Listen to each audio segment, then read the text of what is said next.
So thank you so much. I'm Bernardo Moya. I'm the CEO of NLP Life Training, and I'm very excited to do this in this group for the first time, the Bandler McKenna community one. I've been running these Facebook Lives for quite some time. I'll explain a little bit more about myself. I'll explain a little bit more about NLP Life Training and a little bit more about the Best You. But I've been running since obviously we've all been in isolation. I've been running these Facebook groups, and I invite loads of guests to come and join me. So I've been doing that on the Best You platform, and I was very excited to do something here today at the Bandler McKenna community, which is the NLP Life Training private Facebook group that we've got. I've got a phenomenal lineup of speakers who I'm going to be inviting. Now, if you are one of our guest speakers, just stay there, please, and I'll let you in the panel in due course. You're all coming in at different times. For those of you going to join us, you're welcome to stay whatever time you want. But ideally, I'm going to be letting you in slowly but surely. So the guests today, I have Laura Spicer, Diana Perez Cabas, Alexander Sinigok. I've got Marilyn Sandoval, Christiane Neuman. I have Susy Shikoda, Orlando Zucchetto. I have Sara Davison. I have Tina Taylor, Cindy Galvin, Paul Boross, Garry Jones, and Naheed Khan, and me, Bernardo Moya, hosting. So very excited. Thank you so much. So let me slowly start letting some of my guests coming in here today. And what are we going to be talking about? We're going to be talking about all sorts of very exciting things. I have so much expertise here. It is just crazy and scary. Laura, I can see your face in a photo, and hopefully you're going to be joining us. There you are. There you are. Hello. Hello, Hi, lovely. Bernardo. How are you doing? Are you well, first and foremost? I'm very isolated, so I'm well. I'm very isolated, but I'm out of the bathroom now. and I've been here now in the front room for a little while. So lovely to see you. I'm just trying to see if Diana's here. So she was going to join us also at 10 o'clock. As I said, I know there's some of you that are already here in advance. If you do arrive, please feel free just to send me a message on the chat. And if you were scheduled at a specific time, I'll let you in. But as I said, this is just lots of friends talking, sharing ideas. So I'm going to start with Laura. Laura, how are you? I'm grand, thank you. I like this. I like being stuck at home, but then I'm very lucky to live in a lovely place. And yes, a big garden. And I do keep thinking about the poor people who are stuck in small flats with no garden, and I hope they're just hanging in there well and thriving. Yeah, absolutely. Absolutely. I spoke to a friend of mine the other day. They're in a closed apartment, and they haven't got they've got no space. And I just said, well, just leave the kids in the car, do you know what I mean, for the morning, and then pick them up later. He didn't get it because he was American, so it took him a bit of time. I said, I'm only joking, but yeah, some conversations are being had at home, and some conversations, it could be a little bit intense. So Laura Spicer, she is the only designated sound communications trainer for the Society of NLP. She specializes in public speaking, confidence, charisma, and fluency. So I've known Laura for quite some time now. I had hair when I met Laura, and it was all black. And you were part of the assisting team, Laura. So Laura, I'm doing this here today, and we're going to be running these pretty much every weekend, where I'm going to be inviting lots of guests, assistants, trainers with massive, vast expertise. Obviously, communication is one of the things that you talk about, but what are you sharing more of now, if anything, with what we're going through now, isolation? What kind of techniques or tips would you give, or are you providing and sharing? Well, first of all, I seem to be helping a lot of people to work out how to use Zoom, which is the platform we're speaking on now. And as you probably know, Bernardo, I was kind of ahead of the game because I've been running trainings and practice groups through Zoom for the last few years. I thought, this is a good plan. I don't have to go out, and I get to see my clients, and I get to run my little groups. There are certain trainings which I wouldn't do across this platform. For example, I wouldn't do a practitioner course on this platform. I think you need to be in physical space to learn NLP properly. But for a lot of my voice work, this is really ideal. Mm-hmm. And one of the things that I really notice is how intimate it feels when you're working like this. It feels like you're in my living room, Bernardo. Yeah. Welcome to my home. But then, of course, that's two ways. So for me, it hasn't made a huge difference work-wise. I'm doing more free stuff for people who are stuck. There's a lot of free stuff at the moment. I think there's some great stuff out there. If somebody asks me to do something, I consider it, but I'm really busy. I'm really busy. I guess all my coaching clients probably are thinking now's a really good time to do lots of coaching. So I'm working very hard at the moment, much harder than usual. I know that's kind of the common denominator I spoke to everyone. Everyone seems to be, because the thing is, you can't get lost. There's no commuting. There's no going out for a lunch or a quick beer. We're just literally stuck working all the hours God sends. Yeah. So because we've got so much expertise here today, Laura, with a lot of the challenges that people might be struggling with, isolation, and your knowledge in NLP, what kind of tip or advice would you give someone that is struggling already with hey, I've been closed in for 2 weeks, and and I'm struggling to be in a closed environment such a long time? Well, my personal opinion is that there's a really great opportunity for us at the moment. There's an opportunity to get to know ourselves when we are spending less time focusing out in the outside world. There's an opportunity to discover some things about ourselves that we didn't already know. The most important thing is for each person to find what they personally need to do in order to be not just safe and happy, but thriving under these circumstances. And I personally think it's different for everybody, but I think there are some ingredients which are helpful to everybody. And one is to know how to relax really, really deeply. And I think this is the perfect opportunity to listen to some wonderful hypnosis that Richard has produced and other NLPers, which is all about healing and relaxing and having fun. So I think that's an opportunity we have. And I also think that as much as everybody really wants someone else to tell them how to do this, I think this is a moment to look for our own resources, because there's not a one-size-fits-all approach. I do think relaxing is kind of useful for everybody. And I also think that getting creative is useful for everybody at the moment. But my policy actually has stopped being telling everybody what to do. I always thought I knew what everyone should do. Right now, I'm noticing that there's an awful lot of conflicting tips. And so I'm not really offering tips other than to say, what is it that makes your heart sing? When you're stuck at home, what do you want to do? And, getting used to being able to do nothing and feeling good is kind of useful. There are some people out there who just don't know how not to be busy. And I think this is a great opportunity to learn how to chill. That's what and I also believe I also believe the same thing. I think this is a time of massive creativity. There's so many people that are doing so many cool things, and it is kind of the mind's just literally looking, because we're looking for solutions. We're looking, some people had it well done. It was quite established. They knew what they were doing, and they didn't need to transition or reinvent themselves in any way. But there's a lot of people that it's a new reality for them, and unfortunately, it will continue to stay this way. So I tell you one thing, can I just say, Richard quoted Virginia Satir, Richard Bandler. For anyone watching that doesn't know who Richard Bandler is, you should find out. This is a great opportunity. And when we're off lockdown, this is, I don't get a cut, do I, Bernardo? But no, you don't. I promise you, learning from Richard Bandler is one of the best things you can do for yourself. I don't think I would have survived without having learned from Richard Bandler. And he says that Virginia Satir said, man's greatest fear is not death or divorce or moving house or any of these things. It's the fear of the unknown.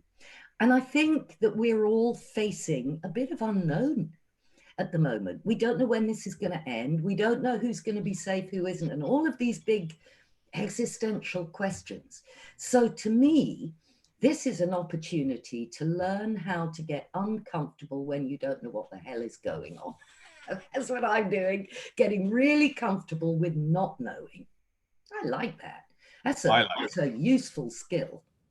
Absolutely. And I'm sure everyone, or well, pretty much anyone that's on this platform, because we're sharing it on the Bandler McKenna, or our private Facebook group, knows who Richard is. But we're going to have plenty of opportunities. Marilyn, I can see you there. I'm ready to let you in whenever you are.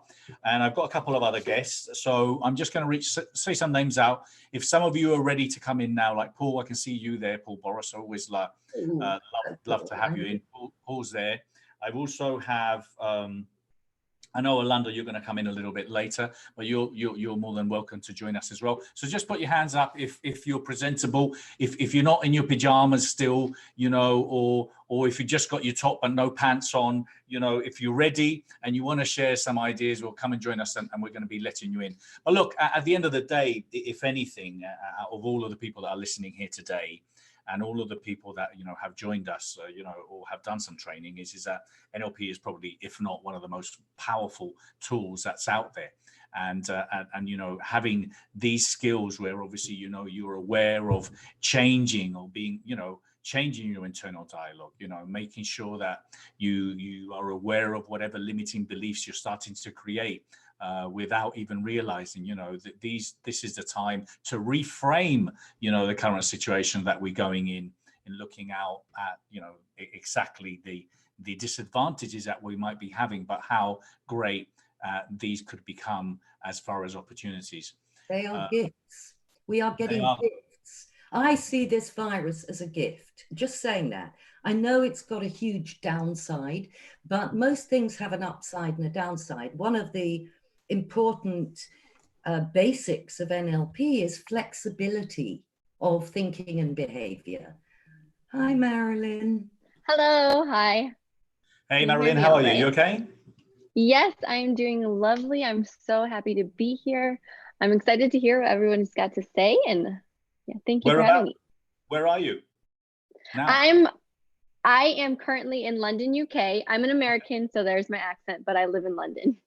Okay, so Marilyn is an experienced life and business coach, a full-time entrepreneur, and founder and CEO of Wealthy Women. So what are you doing now as far as helping, assisting your clients in going through this, and what is kind of the common conversations you're having, if any?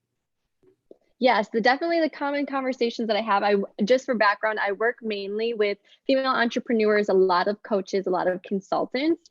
And a lot of the questions that have come up is, am I able to still sell during this time? Am I able to still do my business during this time? And so a lot of the questions has just been redirecting and pivoting our strategy so that you're still able to serve, because at the end of the day, everybody is still a coach or consultant, and they have a special gift to serve others. And so if you genuinely believe that what you have is going to be valuable to others, it's just about reframing that and helping people through this time.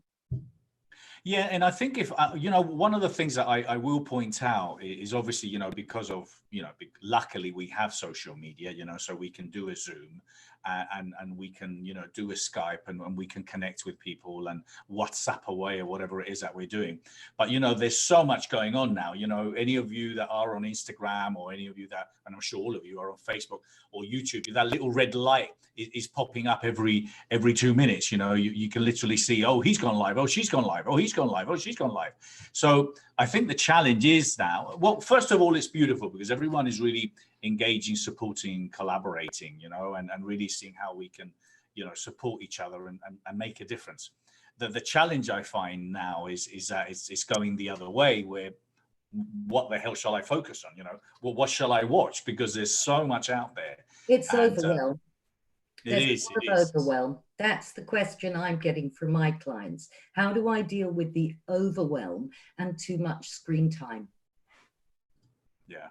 And I think that's one of the things that we have to be smart about, because a lot of the ideas I've been talking about with other coaches and trainers over the last weekends is about making sure that we compartmentalize and we use the time to do things, you know, because it isn't about spending all time on social media. It isn't about, you know, doing all sorts of things and not really focusing on one, getting work done, but also learning and educating. You know, I think there's a lot of people that just simply don't spend enough time, or they might not take advantage of the time to learn new skills. And this is one of the things that I think is absolutely essential, to make sure you dedicate a number of hours, or, you know, a number of hours every single day in new skills.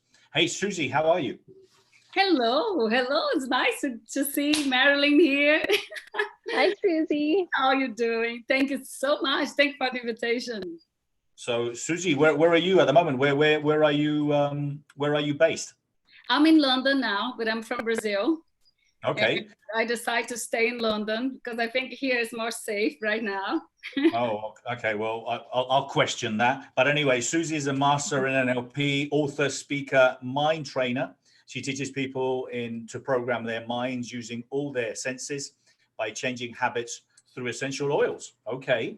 So, Susy, you might be selling a lot of essential oils. You're probably not using a lot apart from what. So how are things for you? How is it working for you? How are you helping and supporting your clients? Well, right now, as you're very right. So I'm selling a lot of essential oils, because not just in London, but everywhere in the world. Then I have some friends, because they very worry about the virus, right? So essential oils, it's very good for bacteria, virus, fungus, and everything. And also to work with your mind right now. So for me, nutrition, energy, and essential oils is a good combination. So I start to make some lives, so explain the whole set. How can you boost your energy through the oils, through some techniques like NLP, another energy like a Reiki, or some manual then you can do with people, and the nutrition, because the nutrition right now is the only thing we have to cure ourselves, right? Because it's the immune system. So it's the combination of nutrition and the mind and the brain. So they love it. I think I work more now than before. We were saying that before, that I think everyone has the same feeling, that everyone is just simply working so many hours now in comparison to before. I mean, look, we've been sharing that idea as well, regarding, you know, obviously being isolated is important. But, you know, it is really down to what you eat. It is down to your immune system. And a lot of the people that, you know, will struggle less or won't find necessarily, you know, challenges is because, you know, they've eaten well, you know, they have vitamin C, you know, they also have the right frame of mind. Stress does not help your immune system either, you know. So it really is making sure that you take care of the basics and the essentials. And a lot of people tend to underestimate, you know, how powerful our mind is, obviously with hypnosis and with the right, you know, making the right pictures in our mind, but most importantly with having a good, strong immune system. So any other further thoughts on, now I know a lot of you, how many of you are either were already in a place where you were doing a lot of things online? I know Laura has, she's got a great, and obviously now so current, you know, for anyone that wants to practice in a practice group. Well, Laura, and I know you've posted in the past, and feel free to do that afterwards. Yeah, come on, join our NLP practice group. We rock. Absolutely. So Laura was ahead of the game. So what about you? How are you getting on with either reinforcing what you're doing now or transitioning into accommodate to kind of what we have?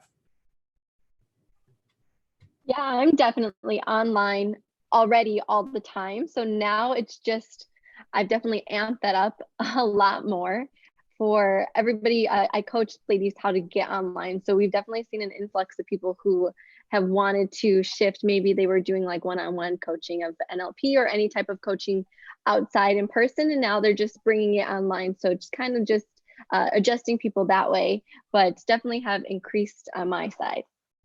Okay. What about you? What about you, Susy? Oh my God, you know, last week I did a 24 hours live, non-stop. 24 hours? 24 hours. I had more than 25 guests from Brazil. So this is for celebrating the World Transformation Day. It's a movement with 2 Indian friends start in 2018. And then I said, you know what, this is a big opportunity to I share what I do and sharing what my friends does, right? To the mind, brain, any type of training.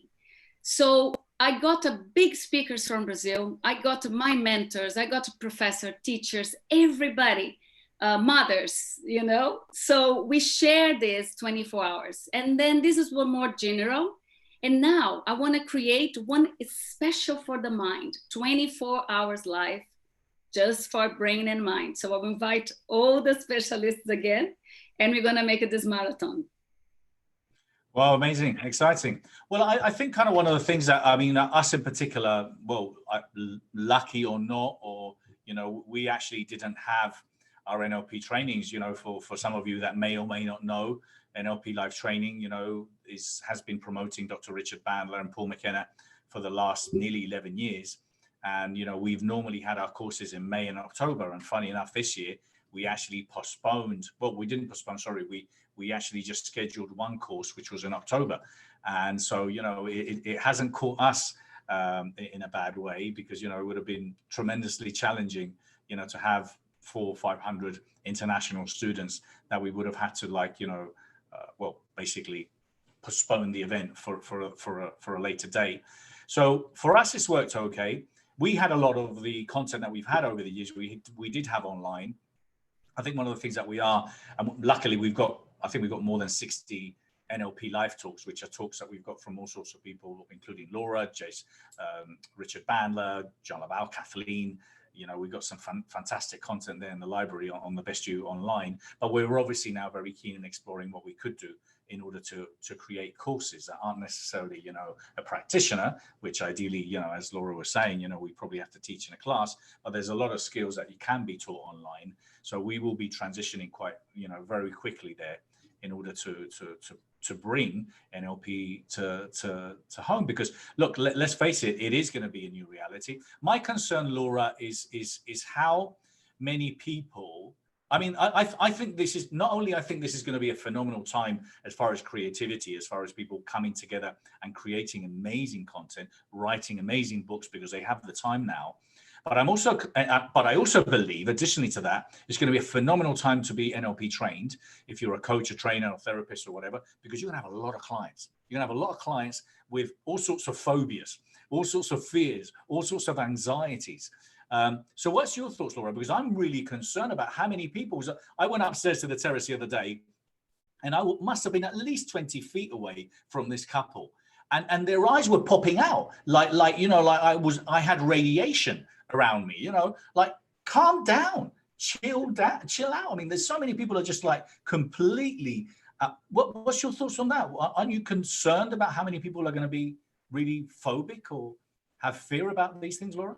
Well, I think that every behavior is useful somewhere. I'm just thinking I need to learn a bit of OCD hand washing and a flying phobia right now, perfect time.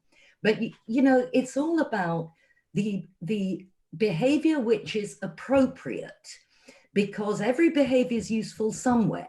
What are the appropriately useful behaviors right now? And so people may be developing phobias, and well, all of us, I'm sure we can all help them with that. This is the perfect time to do some voice work, guys. If you're an NLPer and you've been thinking, my voice could serve me better, now would be a fantastic time to come and do that. As for fear, it's not the best master. And so I am helping people to transform fear into relaxation. And it's funny because when you flip fear, something really wonderful happens. And when you learn to be very present in the moment and pay attention, you know, nothing's going on right here now. But if you came and stood a few feet from me, I'd probably say, get back. And I tell you what somebody did the other day. My dog was off the lead. I was having a little walk in my countryside retreat. And she ran over to somebody, and the person patted my dog. And I said, please don't touch my dog. You know, I think we have to be really careful to make the right distinctions about what is considerate behavior, to use our imaginations. Do you know what? I think now is a wonderful time to really build some creative imagination. And I'm doing that with my clients a lot at the moment, because I think when you've got a really great imagination, it makes it easier to imagine what it must be like to be someone else and be considerate. And I am noticing a lot that there are a number of people coming to me, and I really want to, how we would say in NLP, expand their map. And I think this is the perfect time to do it. And the other thing that I think, you know, you can't, your brain doesn't do the not doings very well. That's a clunky way to think. I don't want to be anxious. I don't want to be fearful. You know, we can not do, but when we're not doing, what we're doing is doing something else. So for me, the way I'm working with my clients is to focus on what they do want rather than what they don't. And I think when you put your attention into what you do want and then amplify it so it feels really great, the fear and the phobias and all the other limiting stuff just falls away. So I'm having a lot of joyous times with my clients at the moment. We're having extra fun and a lot of pleasure because that's what we're focusing on. And that would be my advice. Thank you, Laura. And I think, you know, to be honest, and it's not, this has been my mindset when I've worked with people, you know, so through the Best You, I've had the opportunity to promote a lot of speakers, a lot of people that have spoken on our stages when we've done big events, and a lot of people that wanted to get involved with us. And with love, I've always, you know, one of the questions I always ask, well, have you done any NLP training? And when the answer has been no, look, I'm really non-judgmental, but when it comes down to that, I just know they haven't got a set of skills. It's as simple as that. And I think anyone and everyone that has done the NLP training has experienced the same. So I just think we're in a lucky position. I think any of us that are NLP trained, we're in a very lucky position. Thank you, Dr. Richard Bandler, for sharing this, because you know we are able to provide really great advice and skills to people, and I think that's what is needed, and that's there's going to be a lot more clients and a lot more customers. When Richard says, he says, you know what, he says, whenever I travel, I never need to bring any customers with me because I find them everywhere I go. Well, you know what, those seminar rooms are going to be even fuller with people. When eventually people get rid of their phobia of being with other people, it's going to be a great opportunity, but it really is. So Marilyn, what would you say for you is what are you sharing more often when you speak to people, or what are you finding more of that you need to help them with, you know, with whoever you're speaking with, either a client, a customer, or someone that you feel they're not using the right language? What are you doing? What are you saying? First, what I'm doing is, of course, checking in, because this is a very different time for everybody, and some people are taking it on very different levels of, if you're staying at home, if you're going for walks. So I always check in with this formula called the O-HALT. If you're overwhelmed, hungry, angry, lonely, or tired, we first have to check in there to make sure all of your basic needs are met. And then from there, we go ahead and I help redirect your energy. So very similar to Laura, it's definitely focusing on the fun, making sure to taking this into experience. I work with a lot of different clients. So we have some moms who are now becoming homeschooling moms, and now we have the dads who are at home with their moms or their wives, and now you've got this constant bickering going on with your kids, and you have a lot of different dynamics going on. So it's first just like assessing that situation, and then making sure to incorporate everybody and kind of putting this harmonious balance with the lifestyles, because as much as we're coaching just one person at a time for our clients, we also have to remember that there's usually a whole framework behind it of family members, or everybody's worries are going a little bit further out than just themselves right now. And so it's just making sure to redirect and say, okay, what is it that's under our control, and how can we rechange this story and this narrative for ourselves today? And so when we wake up in the morning, instead of thinking, oh, checking the news and realizing like I'm in this huge pandemic, it's okay, what adventure can I have today? Where is this, how am I going to spice up what's going on in my house with my family? How am I going to incorporate everybody? And so that's definitely been our common trend and our common theme, is just really incorporating a fun in our lifestyles and also bringing in a type of flow amongst everybody. Yeah, thank you. And that's great advice. I've heard that quite a bit. And obviously it is the fact, you know, control what you can control, you know, and what you can't control, well, hey, listen, just let go.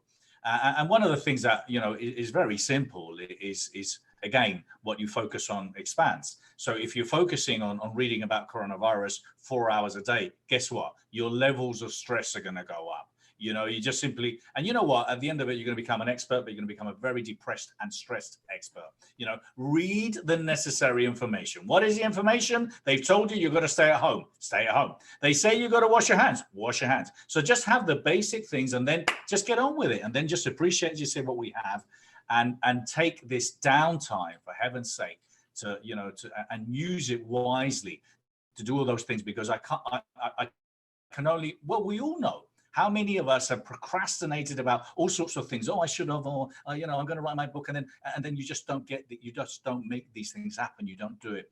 So take advantage of the time. Now, before I wanted to ask you as well, Susie, what else are you doing? But I've got a couple of guests that are here now, and I know some of you are early. So please, either Sara, Paul, any, Orlando, if you guys are ready. Again, if you're not, you know, if you're dressed and you're in front of the camera, well, let us know and I'll let you into the panel. But it has happened before. I've seen some people in Zoom come in and they're naked. Not with me, but I've seen it with other people. Okay, so I'm very careful.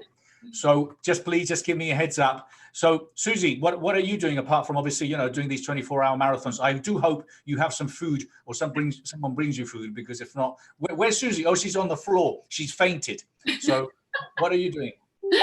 Well, most of my clients, the people I treat, they complaining about anxiety and depression, right? So I'm trying to bring the focus on what they have. They have a brain, right?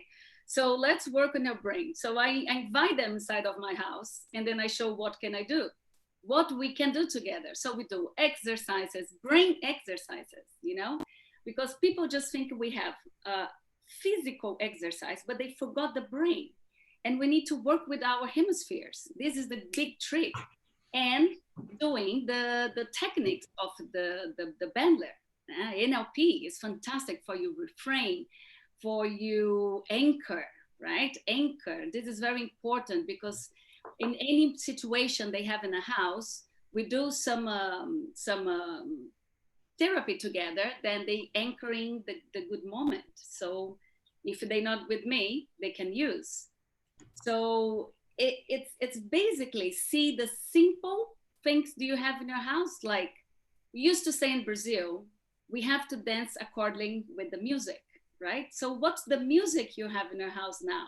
So let's do it. And important for us therapists right now is the timing to try what we're teaching if it really works. So working with you, working with others. So it's the same question I do for them. What do you do in your business, or you do in your life, or you do outside of your house, or it's different? So most of them say to me, well, in my house is different. So I said, no, now is the time to you practice in your house, because when this finish, you're going to have a big chance because you're practicing your life outside. So yeah, so becoming, you know, a big group, then you're doing exercising together right now. Well, that's great advice, Susan. There was a couple of things that I'm just going to point you out, and I've got Orlando and Sara, who I'm gonna introduce in a minute. Hey guys, how are you? So one of the things is you say that you should use your brain. Well, that's an assumption, okay, that you can't necessarily have. Not everyone has a brain. I'm only joking. So, but the bottom line is that this is the time where we have to walk our talk too. You know, it's not only about, you know, standing up to the plate and making sure that we are going out there to help people to use our skills, you know, for us to be able to kind of lead the way in a way, but it's also the time to make sure that we really practice what we preach, which I think is kind of in line with what you were saying. Yeah. I say this with love a lot of the times, that I think a lot of people should read their own book, okay? And I mean that, because there's so many people. I'm the happiness doctor, and they're the most miserable person I've met in my life. It's complete, you know, they're completely incongruent with who they say they are and who they really are. And I think that's one of the things that I really encourage you coaches, trainers, NLPers, is to be congruent, you know, to walk your talk. But not just now, all the time. No, always. But you know, I find this, you know, you can't be at home miserable, angry, and stressed, and then go and tell people, oh no, this is a great time for you to reinvent yourself, when you just look miserable and you're miserable. So, you know, guys, please, you have phenomenal skills. Make sure you use them. So let me just introduce you to Orlando. I didn't know your surname is Zucchetto. Is that how you pronounce it, Orlando? That's correct, Zucchetto. Man, that sounds very Italian. Orlando is an intern. Is it Italian? It is Italian. As you can maybe tell from the accent, I didn't grow up there. Oh, no, I was born can and bred see. in New Zealand, but my father's Italian, so half and half. Yeah, well, it definitely sounds Italian to me. I mean, that's the closest to bruschetta that I've heard. Orlando Zucchetto is an international NLP coach, trainer, clinical hypnotherapist, and design human engineer. Thank you, Orlando. I'll give you the mic in a minute. And then Sara Davison, my friend, best known as a divorce coach. She's an award-winning authority on breakups, divorce, and life empowerment. And I've got to say, Sara, every time I put my bloody Instagram on, you're live. Do you actually sleep?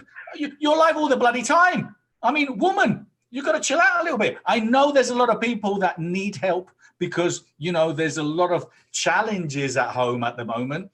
But God, you're always live. Oh, sorry, you. Yeah, thank you. Thanks. Hi, yeah, no, I'm literally on free webinars, IG chats, Facebook Live all day long at the moment, just trying to give as much help and advice, because obviously going through isolation, there are huge problems arising. People that are just newly single, struggling with their breakups, still living with their ex. Domestic abuse in the UK is going through the roof right now. So I'm the patron of a domestic abuse charity. So yeah, I'm out there giving as much free support as I can at the moment. So yeah, I'm pretty much on it all the time, as my son will tell you. Yeah, where's my mum? She's always in front of that computer. Orlando, where are you right now? Are you in the UK as well? I am. I'm down the south of England in Christchurch. Okay, cool. So, so Orlando, I'll continue with you. So what are you finding? What are you engaging? How are you supporting? What do you find yourself doing more of currently, I suppose, apart from, you know, doing things online? What are you finding kind of the common denominators with your clients, your customers you work with? Well, a lot of it surrounds the words fear, scared, and limbo. The word unprecedented, we might be sick of it, but it is correct. A lot of people just do not know what to do. And the reason I'm consistently finding they do not know what to do is home has changed, work has changed, finances have changed, people around them have changed, and everything's happening daily, go, go, go, go, go, go.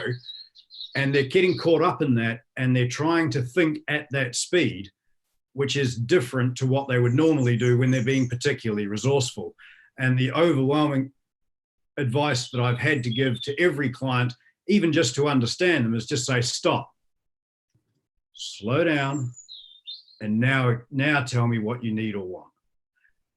And in that simple moment, by taking a breath, slowing their body down, slowing their thoughts down, when they articulate to me what they need or what they want, I have had the instance where one of them actually said, what I actually need is another half an hour. Can we book for half an hour? I need to think about this. Because he had not been able to think about it in his normal capacity. The person I'm speaking about is not alone in the position of being in a very successful role of business ownership.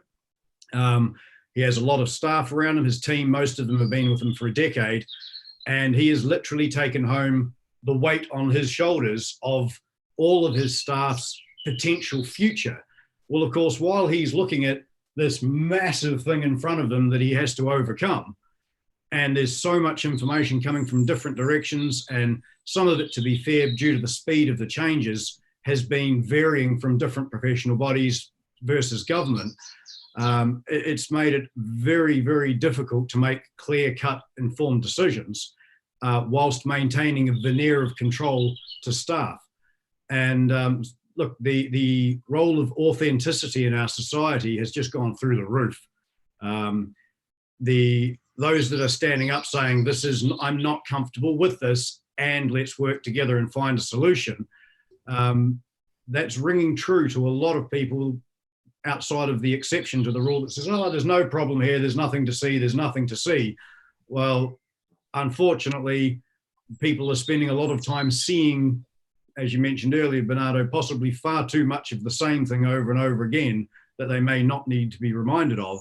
And they're not stopping and going, actually, what's in front of me? What do my senses tell me? These are the people around me. This is the sensible thing to do. Here's what I can do. And here's some really stupid things I'm not going to do. I do not need to go to the park on my own with 2,000 other people.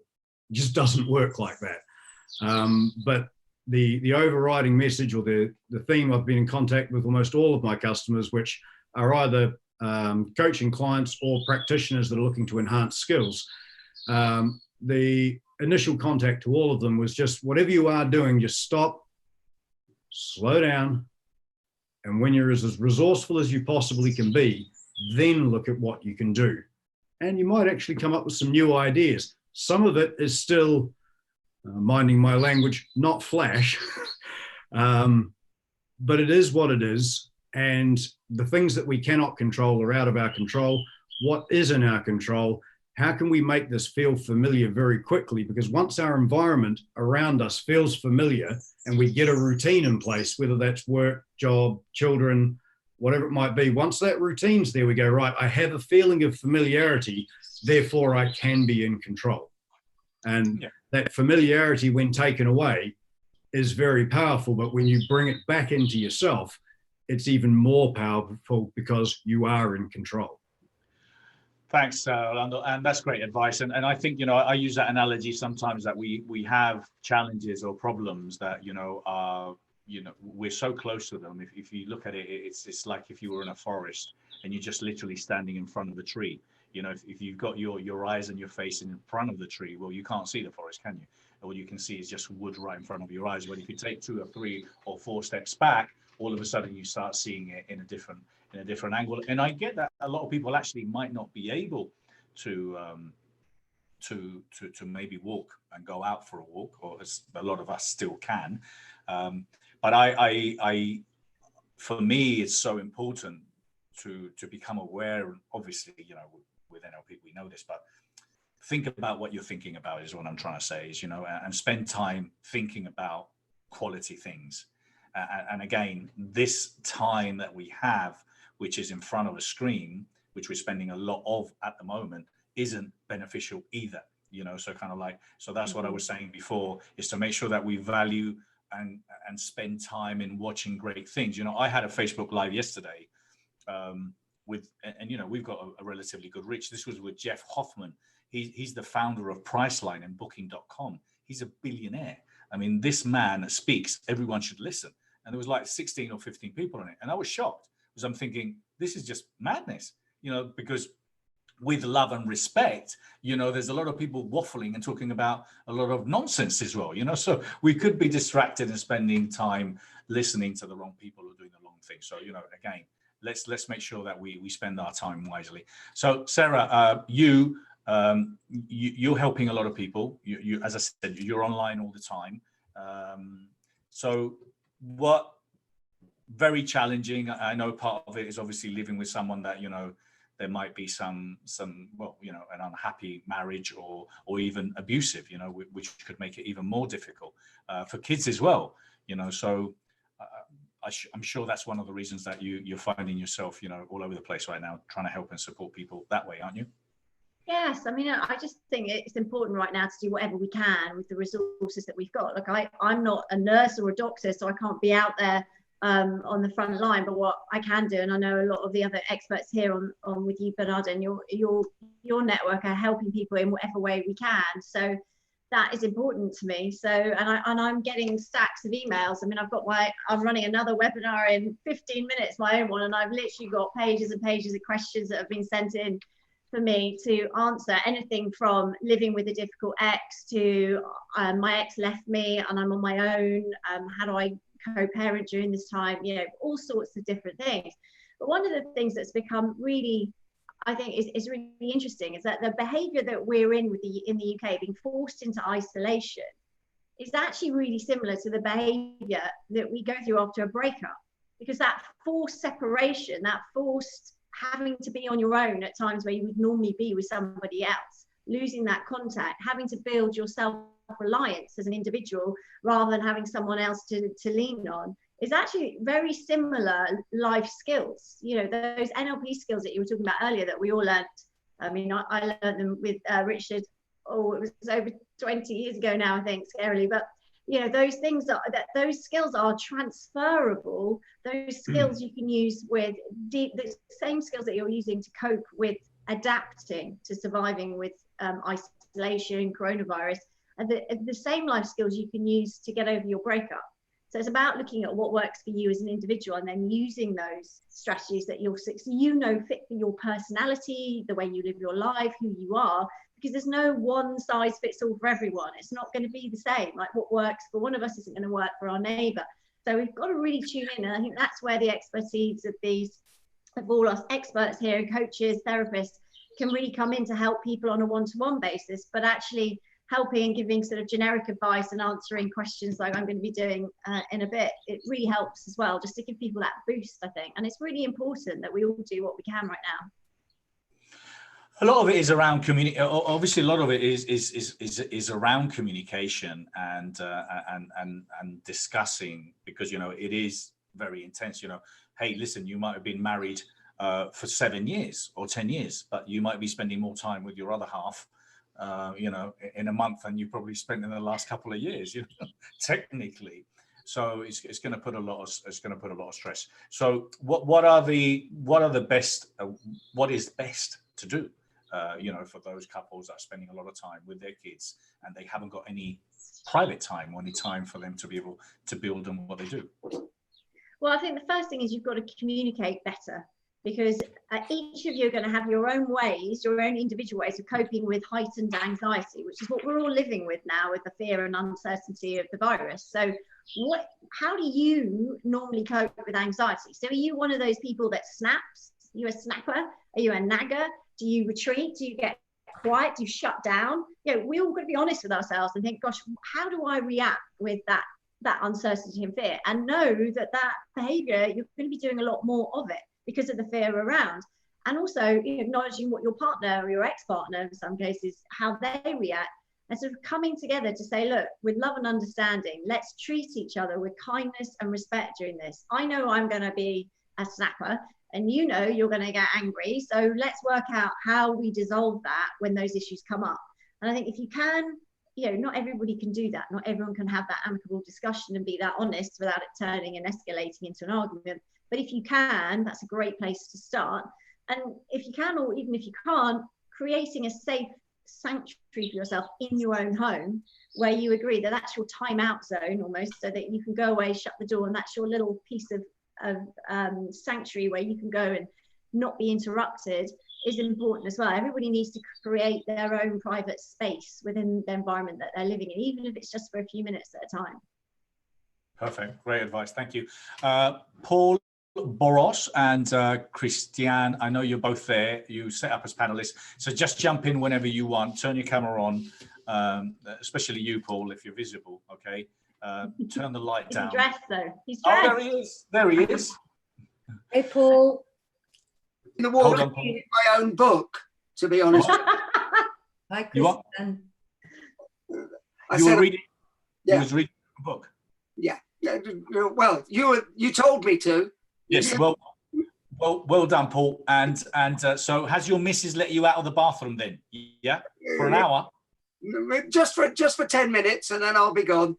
Okay. I heard she put you in the car the other day. That was out of order, wasn't it, Paul? Yeah, well, but fair, to be honest with you, because if you've lived with me, you've lived through worse than this. No, not true at all. Actually, I was actually just really enjoying the conversation and the advice, and you know, so many things that it actually brought up. And one of the things was, Laura, lovely to see you, Laura. Laura said very early on, the virus is a gift. And I thought that kind of summed up everybody's attitude, that those of us who are lucky enough to have been NLP trained and worked with Richard and worked together, some of us, have an attitude. And that's what we can actually share with our clients and share with the world through Facebook Live, is your attitude dictates your altitude. So, you know, if you change, you know, was it Maya Angelou who said, if you can't change your circumstances, change your attitude? And actually, I think that that's one of the most valuable things you can do. And it goes back to Orlando's point about what can you control? You control your own attitude, and that's in your remit and in your power. So I just thought that was really very inspiring. Thank you. And sorry, I didn't introduce my friend Paul. So Paul is the pitch doctor. He's a psychologist, author, performer, and he's he's a master in the art of verbal communication. That's why he is the pitch doctor. But apart from that, he's a great friend. And Paul's been joining me in a couple of some of these different Zooms we've done in the US, also here, and great to have you back, Paul. So Christiane, how are you? Good to see you. I'm good. How about yourself? How are you doing? Very good. So Christiane is a licensed NLP Master Practitioner and NLP trainer. Her mission is to help to find the inner freedom and strength to create better and authentic lives. Where are you now, Christiane? Are you in LA? Los Angeles, Harbor City, not far away. Cool. I know the weather. It's raining here, guys. It's terrible. And I've got to say, Orlando, when you were speaking, was that a bunch of birds outside your window? Some birds. Yeah, look, I just had to take the video off and actually put some paper up on the window because I think we've got everyone's sun in the UK, so I think today must be summer. Yeah. I've got to say, and we've been talking about that, are the birds singing more, or is it just we're just paying attention to them? Or are the birds extremely happy about us staying at home and for once letting them come out to the, and have some fun? And in London, they're getting birds and animals coming into their garden that didn't come there before because they can, because we've got a little bit out of the way. And nature is very quick to see an opportunity. And as soon as she does, she takes the opportunity. So we've got a lot to learn from nature. And this can only, I mean, excuse me, I'm not political. I don't want to but even Mr. Trump must agree that this is good for the environment. This is good for global warming. If the planes aren't flying, if the cars aren't driving, if we're not out there, just literally polluting everything, what we're going to be able to achieve in a month could probably, take back the global warming years. We had some really serious targets to hit here. And this is I've just got to tell you that the most important thing to me is not what's going on now, but what we create next. Because I am going to be pretty disappointed if humanity just goes back and puts back in place everything that was going on before. And we go back to this full-on pollution and this horrible not caring about each other. We've learned in this gift, we've learned to be more authentic with ourselves and others. We've learned to invite people into our homes and let them see us for who we really are. We've learned to be grateful for the things that really matter. When you're just glad you've got food, it doesn't have to be caviar. You've got some food, that's a reason to celebrate. So we're focusing on important things. And my prayer is that we bring some of what we've learned and create something better. ongoing. I don't want to go back to the old. It won't. Things will be very different moving forward. So, Christiane, what are you doing? I mean, here in LA, you know, kind of, it's well, unfortunately, it's grey here, which is not normal. So we're having to deal with a bit of rain in the last 3 days, but we're still able to go out and drive. And thank you, Susy. Take care. So we're still able to do things and be able to get out there. So what are you finding? What are you doing? How are you sharing? And what's kind of your new reality at the moment? Well, my reality at the moment is that I finally find the time to write the book that I meant to write for the last 3 years. So this is the time that I make use of it. Also writing a chapter of a collaboration with other trainers for a book that's coming out very soon. I also teamed up with an Artists for Trauma organization, offering my services there to people who are currently having issues with anxiety or, you know, fear, you know, anything that's helping at the moment. And this is, I'm giving my time there for free, and they're doing a wonderful job. So, and Laura Sharp, who is the founder of that group, we connected in a nice way. So that's what I'm doing at the moment. Okay, brilliant. So apart from you know, talking to people, are you, or you're writing your book now, but is your business changing? Are you having to catch up with a lot of new things that you weren't doing before, that, you know, either by force or either by force or because you want to? Well, no, I think it's something I want to, something that has never been the time to do that before. And like Laura said, you know, we're all starting out with Zoom now, kind of learning more about other platforms to use, webinars to learn something online, ebooks, something in that area. I'm fairly new. I mean, we know each other for, you know, quite a while now because of the Wendler seminars in London. But for me, this is kind of a new area I'm venturing out, and I'm very excited about this. So I'm looking forward to really kind of using the first few years that I came to NLP from my background with trauma to making this now useful to teach other people, to help other people. Because I can so relate to all the fear of the uncertainty, the unknown, not feeling control, which I can tell by my colleagues that I've talked to because I'm coming from travel actually, but I'm talking to them now and I can sense it. And there will be a lot of this around there. So it's good to have that background, maybe able to share the knowledge, how NLP has helped me to overcome that, the steps to take. So that's what I'm looking for. Absolutely. And we were saying how lucky we are, those of us that have these skills. Paul, I know you wanted to jump and say something, but I wanted to ask you a question and then please comment on whatever you wanted to say.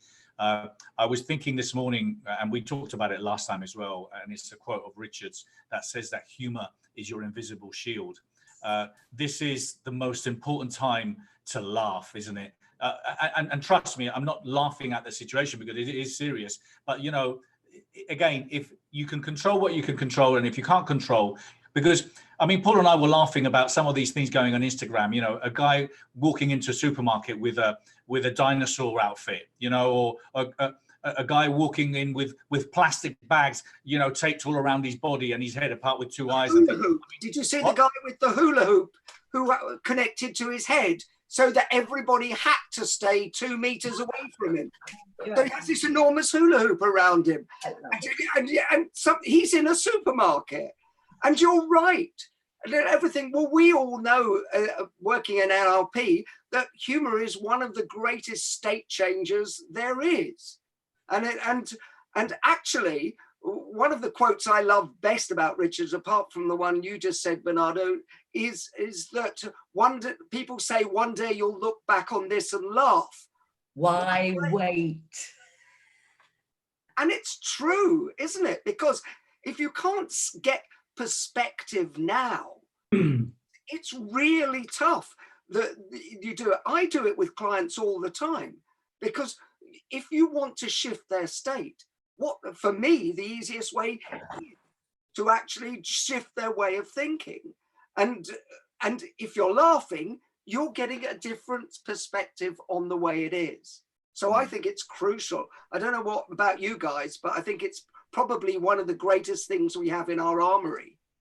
Absolutely agree. Yes, absolutely agree with that one. Yeah. And when you look at Richard's working, and a lot of the NLP trainers, when you look at them working and obviously making, laughing at the problems and making humor around it. But again, it really affects your immune system, so if you're laughing more, if you're really not taking life, as seriously as they all want us to take it, you're going to feel different. If you can feel differently, you think differently, you're going to feel differently. So that's pretty much it.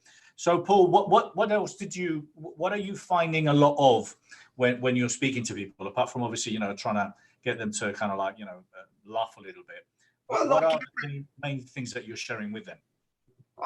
Well, the main things is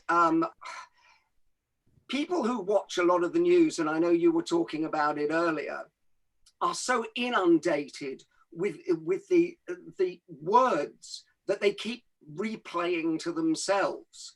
So, you're getting everybody going, well, it's a really crazy time and nobody's happy and everything's terrible. And it comes back to whatever you say to yourself becomes your reality.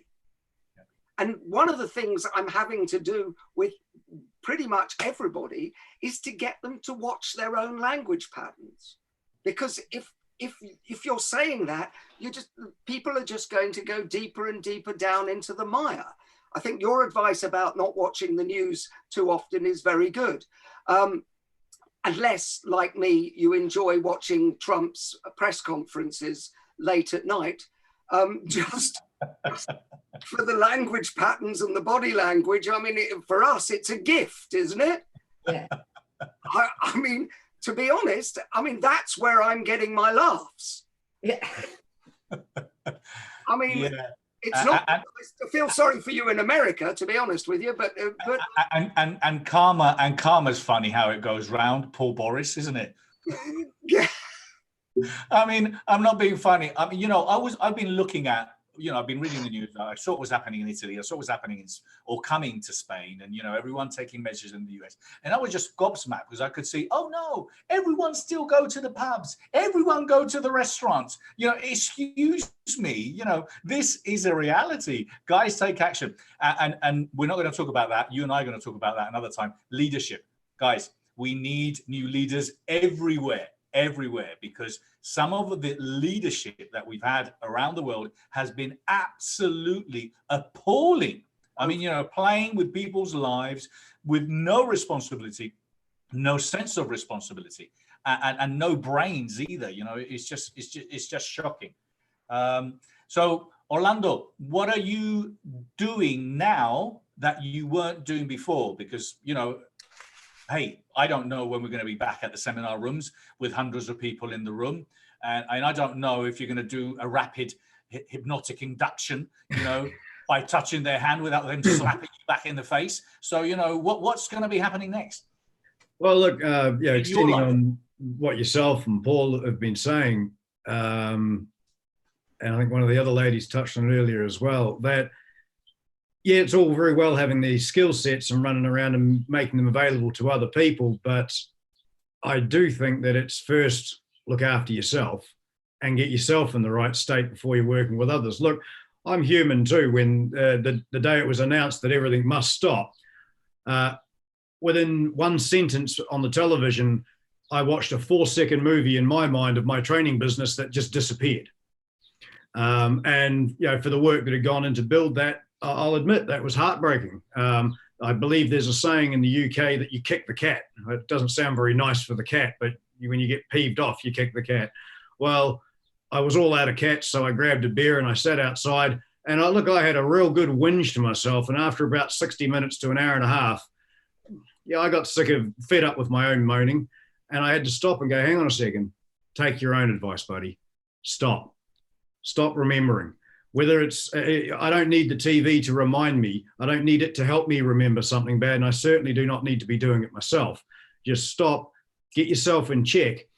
And a little thought came to me, a memory from 20 odd years ago. I walked into the office of a guy called Api Hemi. He was the manager of Auto Terminal in New Zealand. And he was a co-owner and founder of IBC in Japan, the largest vehicle network exporting company. When I met him, I wasn't looking for a job. I was happy I was actually buying a car. And I walked in and he had a plaque on his desk and it said, attitude was everything. And within 10 minutes, he caught my eyes going to it. And I said to him, do you believe that? Well, then I got a 20-minute rant on it was everything in his life. Within 2 hours, we'd made an agreement, and 2 weeks later, I started working for him. One of the best decisions I made in my life. It wasn't based on the job. It wasn't based on anything other than I had the opportunity to be around somebody that was very successful and lived what they taught. I mean, he wasn't just putting it on the desk. He was it. It was a gift, that plaque, from his staff. And it doesn't surprise me or anyone else that I know that years later, I was studying and training in NLP in '97 back in New Zealand, not with Richard. He hasn't been to New Zealand yet. But when I did first meet Richard, I really went there to find out if his version of NLP was different. Well, I tell you what, in 30 minutes I was hooked. And what got me was he described NLP as an attitude. It has skills and methodologies, and it leaves a trail of techniques. Now, we'd been taught that model some years earlier, upside down. If you learnt the techniques, you might get some skill and then you could feel good. Well, anyone that's been in front of Richard for 30 minutes knows that is not acceptable. And look at it, my model of the world and these skills just absolutely opened up. And sitting outside, before I got to the bottom of that beer, I went, okay, things have changed, but we are in an industry where there's going to be some huge opportunity for us. Others, not so much in some respects, but things are going to change again.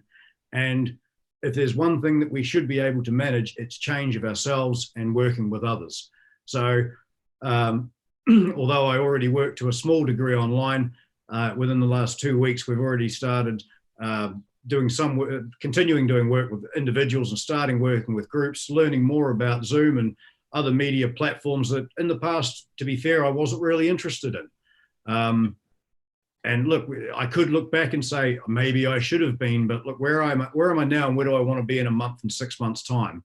And what's really important to me is in a year's time, when I look back, I want to look back and be very happy and proud with the decisions I'm making now, because I don't want to wait for the future to start influencing it. Yeah. Now's the time to start acting and building towards that, and taking the time out to just chill out as well. Yeah, it is definitely a time to do that too, Orlando. And I think, look, for me in particular, I had my event, which was the Best You Expo here in LA, and I postponed it literally 10 days before they shut everything down, because I could see it coming and I wanted to be in control of my own destiny. You talk about stress. Well, I had 12,000 people pre-registered and 150 speakers traveling from all over the world. So that was slightly stressful. And obviously being not because, hey, I've always run events. I've always promoted events. I've always put a lot of people in the room and I've always had a sense of responsibility. But this is obviously responsibility on steroids, because then you're thinking, well, hold on a minute. If I do the event, then people, get ill. I'm going to feel bad. If people come and then there's no one there, they're going to. So I was never going to win. And at the end of the day, I got quite a lot of stick at the beginning, and then everyone fell into place and said, okay, now we get it. But even said that, there's still people now still going and say, oh, well, I want my money back and things like that. And I say, well, hold on a minute. It's a pandemic, this is what they call force majeure. So, but the thing is, I think what happens with challenges and problems in lives is that we have to have that 5, 10 minute, 15 minute, half an hour whinge. Okay. And let me tell you, for those of you that are listening, when you complain, you're a negative person. Okay. So for those of you that think complaining, I complain, but I'm not, I'm positive. No, you're not. If you're a whinger, if you complain, you're a negative person. That's a fact. So, okay, if you have to complain, but then get on with it. And then you have to be focus driven. This is the difference that makes a difference. The difference is looking at the solution and looking at what's going to happen next, because there's no use, absolutely no use in spending any time in why. You just have to be solution driven. And that's the people that are going to stand out are going to be the people that find the solutions. The people that there's a lot of people making a lot of money now. There's a lot of people making a lot of money. If you have a toilet paper factory, you're making bundles of money. If you have a supermarket, if you have a takeaway, if you have sanitizers, there's a lot of people making money, but there's going to be a lot more people making money. And there's those that transition quickly, those that move quickly, those that adapt to the new reality quickly. So, there's so many skills that we all, not all, a lot of us have to learn in order to be at the head of the game. And then again, when it comes down to training, and I will stop here, I want to advise you, for those of you that haven't done NLP training, those of you that have been thinking about doing a coaching program or a public speaking program or whatever it is that you were thinking of doing, this is the time to do it. Because you've got to see this as imagine this like a big supermarket or a big commercial center, and you're in the middle of it. And imagine that you think, oh, you know what, I should start walking towards the door because the door's going to open soon. Now, you're thinking, well, no, hold on a minute, I'm going to wait a little bit longer because I still want to stay safe. No, there's people already at the door. There's already people already outside the door. But you know what? You don't want to be the one that's stuck in the toilet, okay? The one that's stuck in the toilet, the one that's there still last. So invest time and money.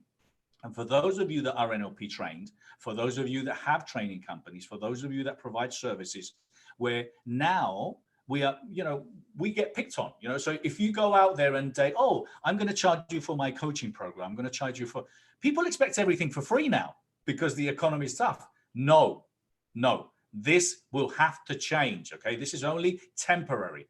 And then what we need to do is we need to do what we need to do. We need to provide our skills, and people have to pay for those services. The same as you pay in the supermarket, the same you pay when you go to the chemist. And if anything, this is probably the most value that people can get right now is having NLP trainers, having coaches like us that can help them. So that's my thought on that. Mm-hmm. Any of you jump in, and I just wanted to say that anyone that is here now that's supposed to jump on board, just please put your hands up, and I will let you in, okay? Laura, go ahead. Yeah, one of the things that I realized I didn't say when you said about tips is, and Paul mentioned, how you talk to yourself is really important. So if you're scaring yourself by saying scary things to yourself, don't be surprised if you feel scared. But it isn't just what you say, it's how you say it. And one of the things that I'm working with my clients who've got a certain level of skill, a lot of my clients are already NLPers, so they're overriding some of what they would say with more sensible things, but it's the wrong voice. Because if you're going, calm down in your mind, it doesn't work. And, it's no good lying to yourself, and the voice has to carry the message, whether it's on the outside or on the inside. So anybody listening who's been talking to themselves and saying all the right things in the beautiful words, but in the wrong tone of voice, when you change the tone of voice and you sound really reassuring in your mind, suddenly you feel really reassured. That is great. I love that. That is great advice, Laura. I love that. I just want to repeat it because I just thought it was so lovely. The voice has to carry the message. I just thought, that's really so profound and so clear. No, it is, Laura. Have you done this before, Laura? Is this your first rodeo, as Richard says? Is this your first rodeo? Oh, don't make me feel old, Bernardo. Hey, knowledge and wisdom. You're a fountain of knowledge. Anyway, I have a couple of other guests here. I've got Cindy Galvin and Garry Jones. Hey guys, how are you? How are you doing? Great to see familiar faces. Hey, Cindy. So, we've got to stop meeting this way. I know. Yes. Yeah.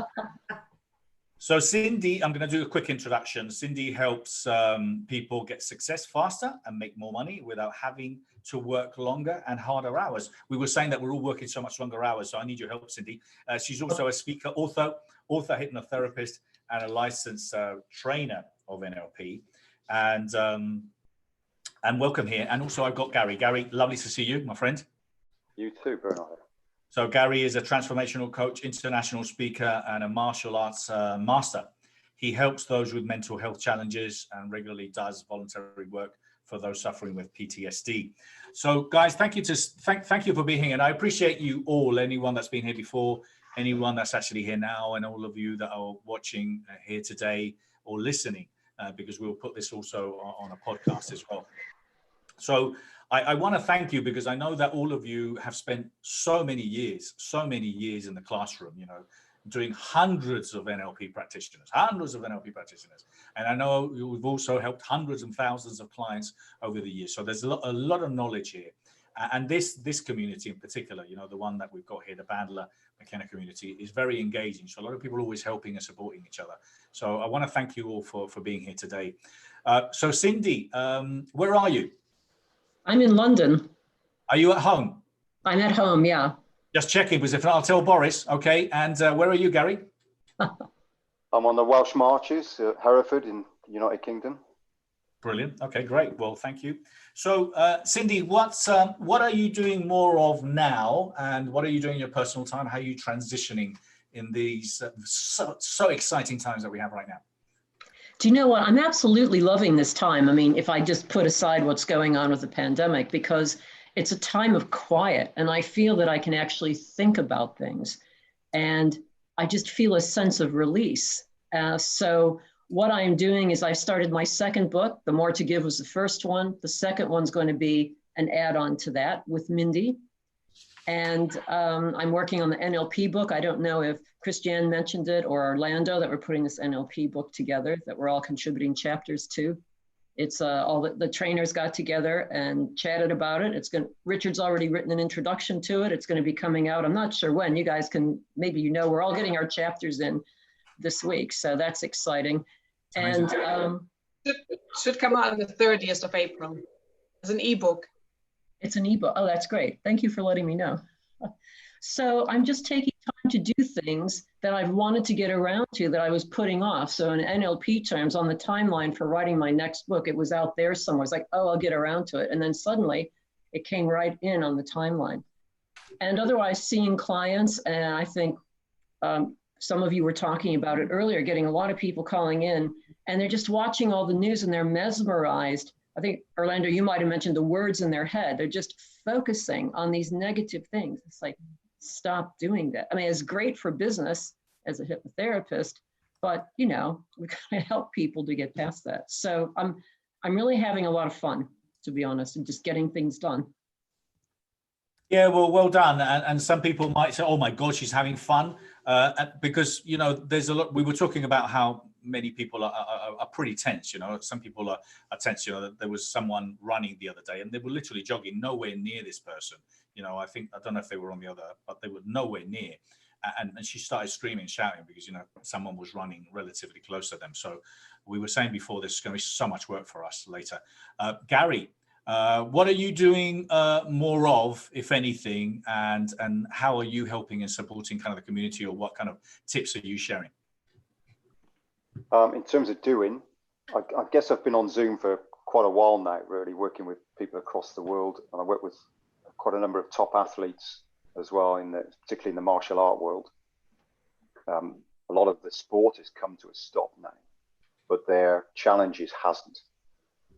And if anything, they've been aggravated. They've been working up to fights, preparation, or certain events. And with those going, it's, well, how do I keep motivated? How do I maintain what I'm meant to be doing? So that's still going on very much on that front.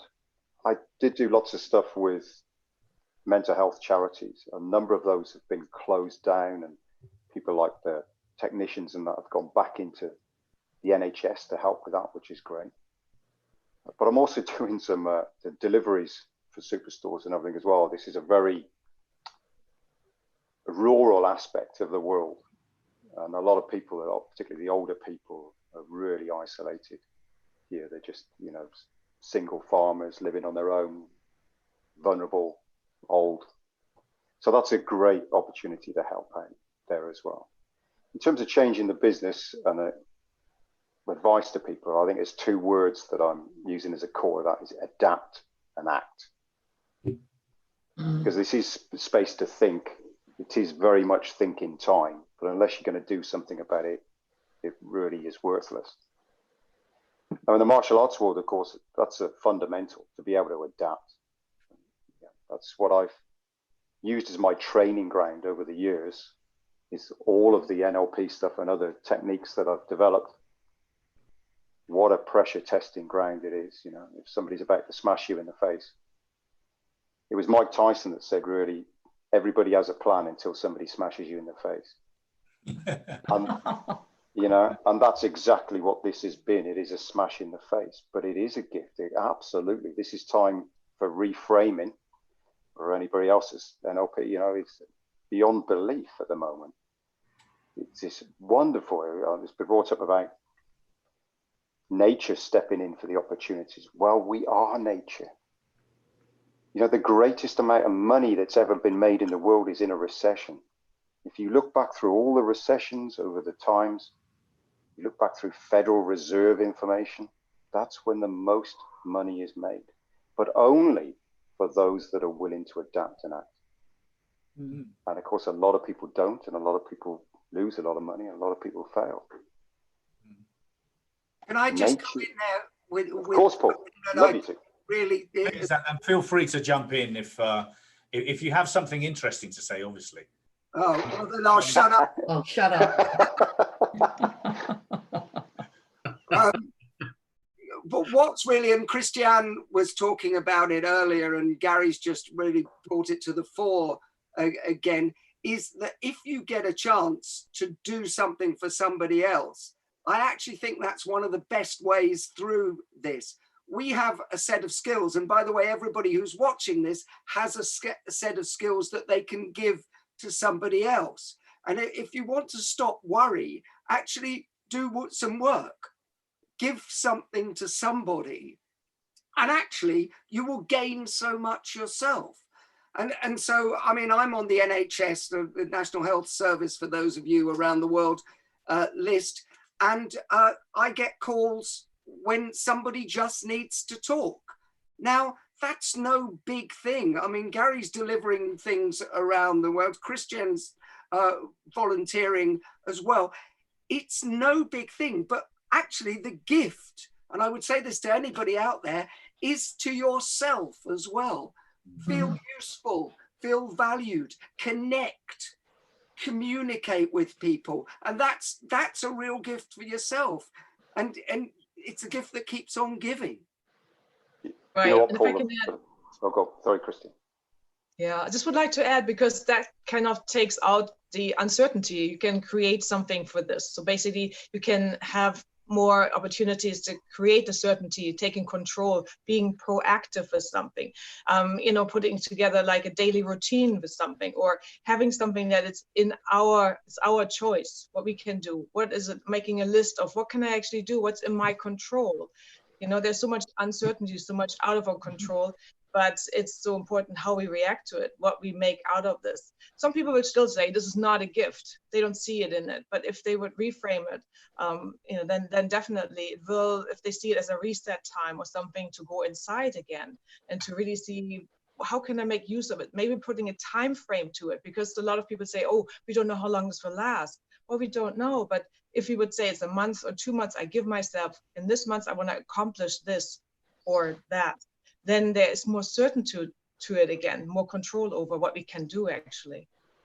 I'd like to add something here, which is a slightly devil's advocate position. I also want to give us all permission, including myself, to not be perfect all the time. I think it's really okay if I have half an hour when I do feel a bit whingy or a bit struggly or whatever it is. I think that being kind to ourselves, learning how to be generous and kind and loving to ourselves, because, you know, even with all the skills in the world, sometimes I feel angry and I wish I didn't. And I have to work with that and allow it. And I think it's okay not to be perfect. And I kind of hope that everybody gets that one during this time. You don't have to be perfect.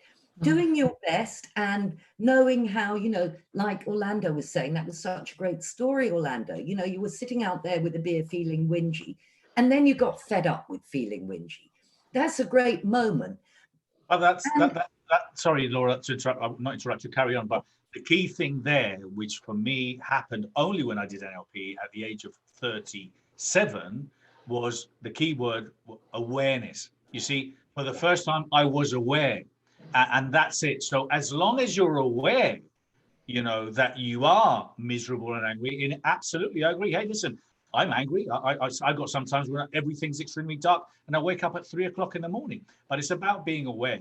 And I think that's the key thing, that a lot of people are just walking around, you know, literally not aware that when they walk into the room, the lights turn off or the bulbs explode, you know, and everything is doom and gloom. And we felt that, you know. So I think the key thing is being aware on that. But I agree with you.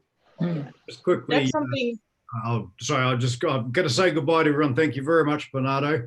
Being aware, I looked at my watch and I'm aware that the sun's already up in New Zealand and it's almost time for me to get to work here in the UK for New Zealand. So I'll go enjoy tomorrow with them, and thank you very much for this evening. Thank you so much. And I'm very happy that you were aware of the time, Orlando. Well done. Cheers, everyone. Thank you. Bye, Orlando. Good luck. There's a couple of you that are still pending to join us. Sorry, guys, you can carry on a minute. There's a couple of you that are still pending to join us. I think Naheed, I've let you in. Anyone else that wants to join us that is still pending, please come in. Go ahead, Garry. So, but yeah, just picking up on something Paul said there, being the expert pitch doctor. Yeah, what a great opportunity just volunteering for a few things has been. I've been to some of the best networking I've done for a long time. I've met a Royal Marine who's just about to go in, the ambulance driver. I've met top sports photographer in the equestrian world. I've met a Michelin chef. This is just people that have like said, okay, we're just going to turn up for something. But the skill sets within there and the people to meet, it's just a brilliant opportunity. And the same, I run a Thai boxing school as well. Now, obviously that's classed as a gym, so it's closed. But do you know what? It's been turned into an overspill hospital. What a great thing. So then you've got to adapt, haven't you? So I've been doing all the exercise classes online for free, but I've reached a far bigger audience. Thai boxing is quite a niche sport. It's a high contact sport, but now I've reached out to many more people. I would fight you now, Garry, on Zoom. Would you? That'd be great. That'd be something. Oh, sorry. Go on. Please. Oh, sorry, Garry. Don't fight me. No, I just wanted to add to something that Garry was saying, that I have found, you know, that random act of kindness thing really works. So when we're standing in line at our social distancing things, I was at a Tesco's the other day and somebody was freaking out a little bit. And it was a perfect opportunity to do some reframing with her to get her calmed down. And she was so appreciative, and the smile on her face just warmed my heart. And other people in line were saying, hey, can you teach me a little bit about that? So even these random moments that we have mean so much, and it did feel good. And just to be able to share the gifts that we have means a lot to people. Absolutely. And I was walking on Hampstead Heath the other day, and there was the classic eccentric Brit who was measuring his social distance. He had his arm out with an umbrella at the end, and he was shouting at people, no, I don't think that you belong together. So I just was at a safe distance from him and started talking with him. And we talked about things, and I got him laughing a little bit, and he relaxed a little bit, and he saw things a little bit differently. Was he the guy walking around with a hula hoop around his neck that Paul was talking about before? I think they must be related, but it was a different guy. Oh, okay. All right. Well, so there's more than one. I get it. But no, absolutely. Listen, taking these times to help people, because again, you know, a lot of the things that we take for granted, that we know, that you know, they just simply have never been taught.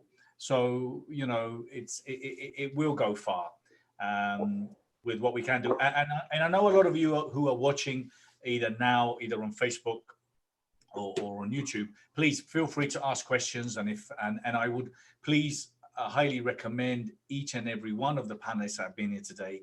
If you have anything that's of value that you could provide, you know, that could help people, please feel free to put them in there, because I know you will have phenomenal content. So feel free to do that. Paul, I sent you a little message on your phone just because you didn't see it, Paul Boross. So I'm waiting for a couple of Naheed and a couple of others to join us. Anyone jump in next while I'm waiting for my next guest? Yeah, Bernardo, I would like to add something to what you said, the awareness. I believe it was Mary Morrissey where I've heard this from. Notice what you're noticing. It's such a clear kind of message. Notice what you're noticing. and to go from that. It's being, like you said earlier, it was been said before, like being easy on oneself, you know, when it's necessary, when we feel that's currently, I'm wound up by this or something, you know, then okay, what do I need right now? And sometimes it's just a simple question also, what exactly would make me feel better right now to get to the next step? Just taking one step after the other, basically.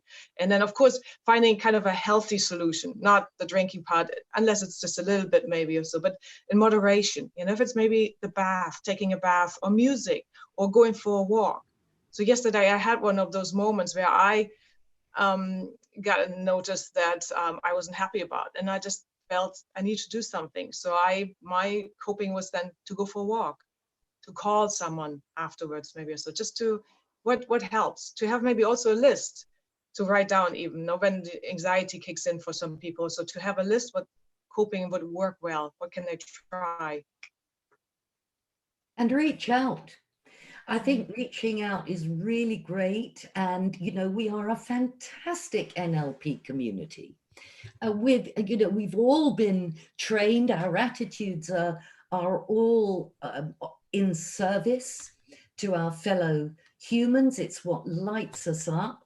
And we've got great colleagues.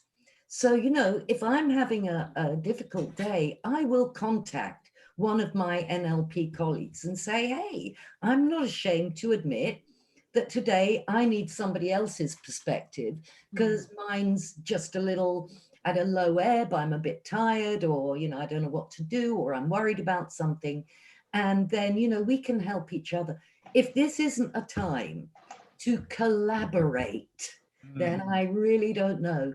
I think that everybody is having to learn how to collaborate.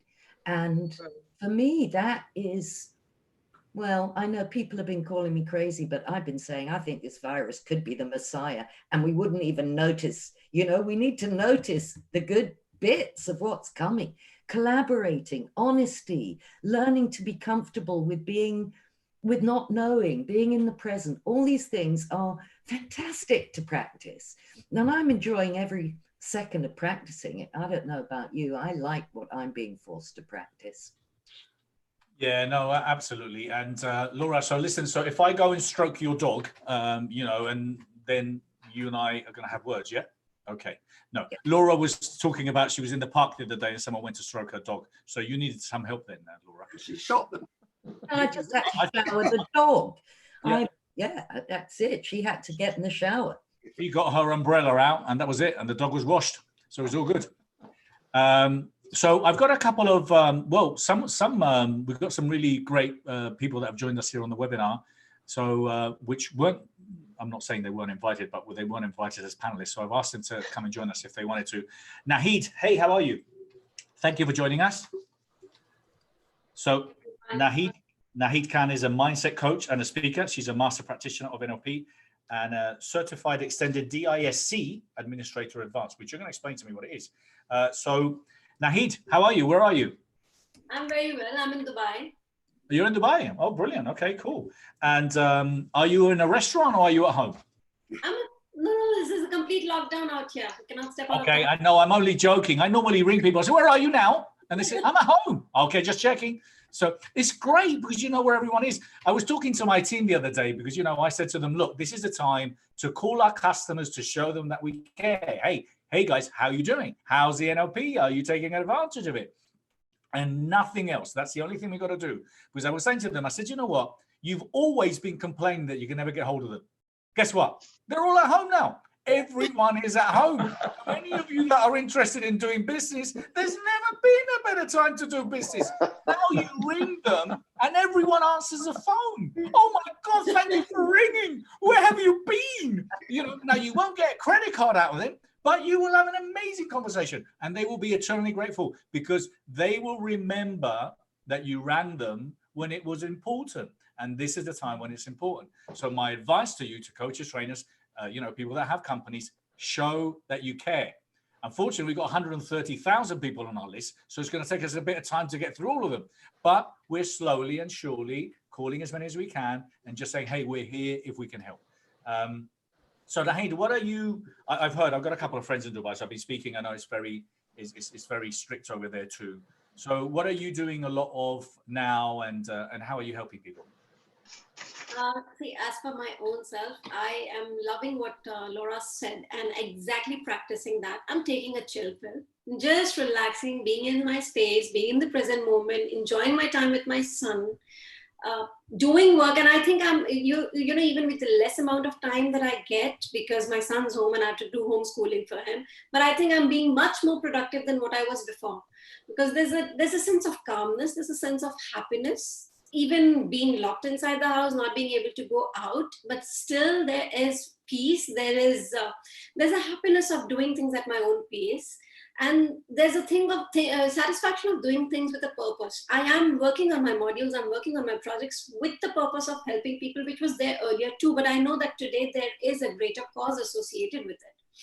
I've been doing certain, as you said, you know, talking to your clients, existing clients, yes. But then I've also had certain friends who I know that, you know, their business was very vulnerable to this time. So I've been calling them up and, you know, behold, my assumptions were right. They were in depression. They were in a very bad state of mind. So that call actually really made them feel very, very, you know, different. And it did change their perspective, because we got talking. It was an impromptu session which happened with them. They signed me on as a coach because they wanted to feel better. They wanted to look beyond. They wanted to live in the moment, but they also wanted to, you know, be ready to accept this change and get over this. They don't want to feel anxiety. They don't want to feel panic. They want to feel at peace, and they want to think what they can do more once we are out of this. So that is something which I feel that a lot of people are not doing. They say they have a, you know, positive mindset, but when it comes to speaking, they use words like catastrophic circumstances. I mean, if it's a catastrophic circumstances, what are you looking at? You're looking at the wrongs, and then you say that we will be out of this. Okay, you are looking at a catastrophe which you'll be out of. So where are you heading with your thoughts? Where are you, the words that you're speaking to yourself, if you're using words as heavy as catastrophe, as heavy as a pandemic and difficult time and challenging times, it is interesting times. It's a time which is a gift to us. We've been given a second chance. All of us, all of humanity has been given a second chance. We are not looking at that. We've been given a second chance to slow down, to pause, to get connected with our own self, which we had absolutely disconnected with because of the fast-paced life that we were all living. We were not in touch with our own true self. We were working on our cause, but then there was a rush behind it. We were all running for something. We've got the time to actually stop running and sit on our couch, take a book, and just relax, sip a cup of coffee, and think. That's something so beautiful. It is, and kind of like, you know, Paul brought it up last week when he was mentioning, obviously that's been in the news, you know, about comparing what our grandparents and parents went through, you know, in the Second World War, when it was 5 years of war and millions of people dying, you know, and we've been forced to spend a month eating, you know, from the fridge and watching Netflix, you know, so kind of like, come on, guys, you know, no one's going to feel sorry for you. And then again, if it's 3.5 billion of the population that's inconvenienced right now, I reckon there's at least 2 billion or 3 billion that would give half of whatever they have or parts of their body to be where you are. I have a home, I having running water, I having electric, I having internet. So, you know, again, let's put things in perspective. And I'm going to just share this one and then I'll let you guys run with it. Also, I was speaking to someone the other day and they said, okay, look, let's look at the worst case scenario. And it is serious for a lot of people who have been in hospital, who've lost loved ones. I'm not saying that it isn't, but I'm just saying is if you had these two scenarios, you still had a job or you were dead, well, you know, you would probably not want to be dead and you would still probably, you know, wouldn't care about your job. So at the end of the day, it's about putting things in perspective. If you're still safe, if your family's safe and everyone's at home, and the fact that you might have to reinvent yourself, you might have to get new skills, or it might take you 3 or 4 months to get back on track. Hey, listen, it's happened. There's nothing we can do about it apart from embracing it and obviously using it to our advantage. Well, and I would just add to that, my 88-year-old mother said, who lived through the war, obviously, said, we had to fight them on the beaches. All you have to do is sit on your asses. Yes. And, you know, that's the perspective. And I think what Bernardo's saying, we are the luckiest people in the world. But if you're watching this, you've got the internet. You know, you're living in a house. There's all kinds of things. And so it's where you put your attention. Absolutely. And we have a list of things that when we actually sit down to put our gratitude list, the list of things that we are grateful for, we'll just outnumber anybody at the moment right now. If we can just jot down the things that we have been blessed with. I mean, there's just so much of abundance all around us, but we are so used to looking at what's been taken away. We just ignore all of this. We just ignore all of this. We'll be the first generation of grandparents telling our grandchildren, in our day, we had everything. We could fly around the world for next to nothing. We went on holidays. How different the world may be, it's just in a completely different way. Not bad, just different. And they'll raise their eyebrows at us and go, yeah, granddad, yeah, I've heard that story before. Because just generations change, isn't it? You know, and everything will be done in a different way. This is the opportunity. Or not. That's a choice. And again, quoting Virginia Satir, wasn't it? You know, when you've only one choice, that's not a choice. Yeah. And some people are just choosing to have one choice. It's like a process of grief, this, isn't that moment? It's like the stages of denial, depression, intense emotion, and then move on. And clearly, many people are in different stages of it. It doesn't mean they're wrong. It doesn't mean they're doing things they shouldn't be doing. They're just at a different stage of grief. Some are stuck in denial, clearly, and they're still wandering the streets, quoting every theory going. But a lot of us that have had the skills and the NLP that can help people move through those stages, we've moved on. We've moved on clearly. Yeah? We should be the shining lights, the lanterns that lead the way for everybody else. And Bernardo, you know, hats off to you for doing something like this, because you're inviting all the lanterns to one place. So the lux level has gone through the roof.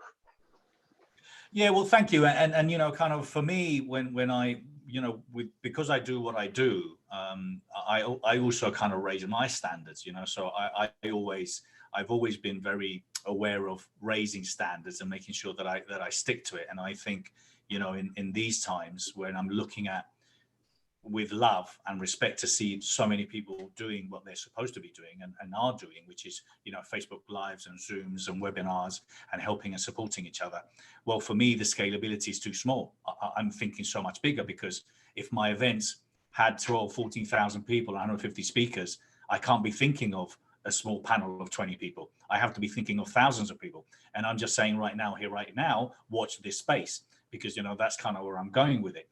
And I think that's what it is. It's about raising your standards. Each and every one of you have a phenomenal set of tools and expertise, and you have to go out there and lead the way. And some of them might not, you know, kind of appreciate what you're doing now, might not want to pay for what you're doing now, might not want to, you know, really listen to what you're doing now, but what you're doing is recorded. What you're doing is part of your legacy. Every word, everything that you do, every action that you take is part of your legacy. That's what it is. No one can take that away from you. So that is the responsibility that we have. We have to be, you know, the lanterns in this place. So you all, and each and every one of you, have shared beautiful golden nuggets here. And here we are today. This is recorded. And you know, and right now there's 10 or 15 people watching it live, but I know hundreds and thousands of people will watch this in the months and years to come. My job, my emphasis is to say, guys, stop watching the crap. Stop watching Netflix and that series of FBI murderers or the New Jersey Boys or whatever crap you're watching, and spend some time in listening to people that are trying to give you some great ideas and tips. And I'm just going to leave this with, and out of these great times come, I was talking about partnerships and alliances, and I know we've all said that you know, it's just time to collaborate and to work. I believe it's a bigger word. I'm thinking in alliances. So I'm really looking at how my brand can really partner up with other big brands that we could then run bigger things together. So, you know, obviously that's why we're pushing all the content. Luckily we had the Best You Online So now we're pushing courses. So any of you that have courses, reach out to me, because we want to put them to our platform. If any of you run events or used to do events and you want to speak to us, speak to us. But from this comes great minds get together. And I'm just going to leave this one here. So Paul and I have come up with an idea of putting something together, which is a podcast where, I'm quite excited to make this happen. And we're calling it, and I'm going to let Paul run with it now, but we're calling it From Isolation to Inspiration. And that's what it's about. It's taking people from one space to another space. How can we use this time to give inspiring messages? Bernardo and I were talking, we, like you guys, we have this extraordinary group of people that we know. And actually, I grew up in the world of comedy. And so I know lots of comedians. Comedians don't have an outlet for their comedy. So what we're offering is an outlet for comedians, business leaders, people like ourselves who have inspiring thoughts, who can change the way people feel and go from isolation to having a little bit of inspiration. So I'm really excited to be working with Bernardo and doing it. So look out for it coming very soon. Yeah, thank you, Paul. Can I just say a quick goodbye, because my dog is going to kill me if I don't feed her now, because for you it's in the morning, for me it's night. May I bid you farewell? Laura, thank you very much. Thank you. See you all. Take care. Thank you so much, Laura, for sharing. Bye, Laura. Thank you, darling. Thank you for what you do as well. Thank you. So no, guys, this is the time. And I mean, I think the idea that Paul and I came from is because we normally have a bit of banter together. We always, laugh at each other. Well, I laugh at you. So when Paul was coming on Zoom this morning, I said to him, please turn the light down, because, I don't want to, offend anyone that's watching. But that's the whole idea, is we laugh at each other. But what we want to bring is people that have a sense of humor, whereby we do take things seriously, but we are looking at those people that have made something out of nothing, or have made something out of this adversity and the situation we have, and have run with it. And we want to present, those cases, and we want to laugh a little bit more, because although it is serious, we can bring that humor. And I think we all know, and I'm obviously going to invite Richard to be one of our guests. That's what Richard does so beautifully. People are cracking up laughing, but they're all learning, and they're all learning because, he's changing their state all the time. So that's what we want to bring in. So what else, anyone? Because I've got a couple of more guests, but please feel free to jump in and share anything. Bernardo, I'm going to have to leave, so I'm going to say thank you for the opportunity, and it's great to see everyone, but I've got to jump off now. Well, Cindy, thank you so much. Very well done. I'm very, very proud of you. I'm very proud of everything that you've done, and how much you've grown, and how many amazing things you're doing. So well done. Congratulations. Thanks. I'll see you again, maybe in October. Yes. Okay. Bye, everyone. Bye. Garry, with a lot of the people, I mean, there's with PTSD and a lot of homeless people, for example, here in LA, it's massive. It's massive, and the police were trying to, get them to leave space amongst themselves as well, and it's difficult, and obviously, as we know, 80% of the people that are homeless in the LA area are ex-army personnel, which is really bad, and obviously a lot of them struggling with PTSD. So what can you do, or what can we do, at the moment to support, if anything? Well, I think it's been well documented with homeless people that they're just invisible. That's the thing, isn't it? And then around the world, there's lots of areas that are just rounding them up and then forcing them to be in a lockdown place. It's a little bit different in the UK here. I don't know what you've heard, that a number of footballers and that have handed over hotels they own, not just to NHS, but also to homeless, to put them up. And then a law was passed as well that councils must house them. Now, that's very different in the US, particularly California, isn't it? It's about numbers. I've got relatives in California that keep me updated with that. What can we do for them? Talk to them. This is that's the fundamental human thing, isn't it? Just to be recognized and chatted to. I know everybody says about people that before this event happened, you know, homeless on the street, not give them money because it's going to go to drugs. And I think, I'm going to be brutal here to say that, do you know what, if I was faced in that situation, maybe that's the only way of coping. Every behavior the brain comes up with is a genius solution. Now, the great thing about this is we all know about 28 days. Everybody has a bit of a different opinion, but let's say a month to change a habit. Or whether you're homeless, maybe that can create you a different habit of ways of looking at things. If there's support of people paying you attention, of talking to you, recognizing you as a human being. Now, in parts of the world, maybe there are different parts, so I'm not going to even go into it because I don't want to politicize it. That's not being done. The US has an opportunity to show its humanity now as well. Well, I think it's funny because I was reading that around, finding homes for homeless, the councils and all that. And it's funny that we have to come to this to find, homes for them, Yeah. When we could probably do this at any time. Yeah, I mean, I don't know what they're particularly doing here. But what you were saying is obviously is that ultimately what we want is we want to be, we want to be spoken to, we want to be listened, we want to know that people care. But it is down to love, I keep coming back to that in every workshop, seminar, event that I've done, and any expertise that it is really down to love. We all want to be loved, we all want to be observed, we all want to be, and that's why we put stuff on Instagram, hoping that someone's going to bloody like it. And we put a post on Facebook, someone's going to like it. It's a form of love, But that's kind of what I hope and I believe is there's a lot more of that happening now. I think, it's easier to see love now.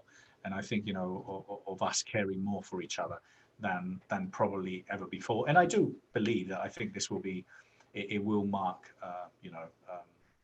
it will be different moving forward. I made a few notes actually, Bernardo, on taking up what you and Paul are doing, isolation to inspiration, and what sprung to my mind. So isolation, what was the worst thing done in any humanity, from the church or a tribe or anything, is exile. To be exiled from the tribe, that's isolation, isn't it? Yeah. Mm-hmm. And then inspiration, the etymology of that really is to receive spirit, love. Just what you're saying. That's fundamentally what the feeling of spirit is, isn't it? Is love on a much bigger scale. So the program that the both of you are putting together really answers your own question about how to deal with homelessness in the US, really. Mm. Yeah, thank you. Okay, well, it looks like, Paul, we might have a good show, we'll see. Hopefully you don't let me down. It didn't go well, it's my fault, just so you were clear. I love this man. We always have a laugh. And it's funny because one of the photographs that we're using is one that we actually had together. Was it at the expo or was it at the Soho? No, it was outside Soho House where we just had a liquid lunch. Oh, we had a liquid lunch. That's why we were both smiling so much. So, I can't wait. Naheed, there's a lot of, obviously within the population in Dubai, pretty much, is it 80% or 90% is workforce, which are not locals. How is it affecting there in the hotel industry, and what is the impact it's having over there specifically right now? The hospitality industry is quite badly impacted, in fact, because tourism was one of the major source of income out here. And hotels, we had in fact come up with a lot of new projects because of the Expo 2020, which was supposed to start from October. Exactly. Yeah, so there were a lot of new properties which had come up, and a lot of new people had been recruited, and there was too much of things happening in the hospitality industry. Whether we are talking hotels and we are talking service apartments, we are talking new housing complexes, we are talking new apartment buildings coming up. So that's taken a very bad hit. In fact, quite a few of the hotels have, they've temporarily closed down. They've shut businesses for now because there are no people. People have been asked to leave. the guests who want to leave the country. Now we're running special flights from next week wherein people can leave. Those who are stuck here, they can leave the country, and nobody's coming in. So that's taken a pretty major hit, and there's quite a few of businesses which are actually looking at laying people off rather starting from this month onwards, and because they're not able to sustain. And I think that's going to take some time to build back again. We will build back because they are very resilient out here. They're very, very strong in terms of getting back on their feet. That's one of the beautiful things about this place, is that they're very positive when it comes to getting back. Even if there's a situation which is there, the more focus is on after this, when we come back, how strong we're going to come back. And that's something even I am doing right now. Like I'm running a series of webinar, which is just on the strength of a positive mind. When you think positive, what are the realities that you can create for yourself? How you can look beyond this time and see what you can create once this is over. Because this is temporary, this is going to be over. And that's something which I see reflected a lot here. But then again, yes, more than 70% of the population is expats. And a couple of them are now, looking at when the jobs are gone, how are they going to sustain here? How are they going to maintain, stay here? How are they going to take care of the expenses? Because jobs are being laid off. People are being laid off. Job cuts will happen. So that's something which is there, and that's a reality. I mean, even if we try to help them to keep a positive mindset, but the fact is that they have to make their plans. They have to make their, they have to re-strategize everything, whether they're going to stay in this country, whether they're going to go back, because even for new jobs to come in, it will take some time. So that's something where you are having to build people to, stay positive, that even if you've got to go back, that's not the end of it. You have an opportunity to come back, or if you can sustain yourself for a few days, get into some kind of projects, get into some kind of consultancy work so that you can sustain yourself for a couple of months. At the same time, build your skills, build your talent, build your capabilities, and then come back stronger than what you were before. But then, yes, the hospitality industry has taken a hit. Yeah, no, it's pretty much, I think, kind of globally, it's where we are.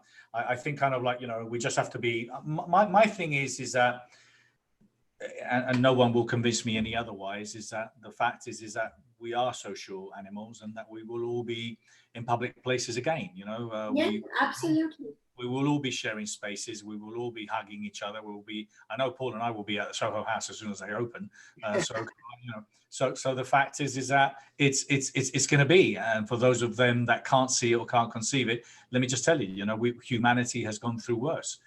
Humanity has had harder challenges in a time with less technology. And I was actually speaking to Sharon Lecter the other day, who is the co-author of Rich Dad Poor Dad with Robert Kiyosaki. I recorded her talk the other day, and she was telling me, that kind of like, in the last recession that was here in the US, the economy was at rock bottom.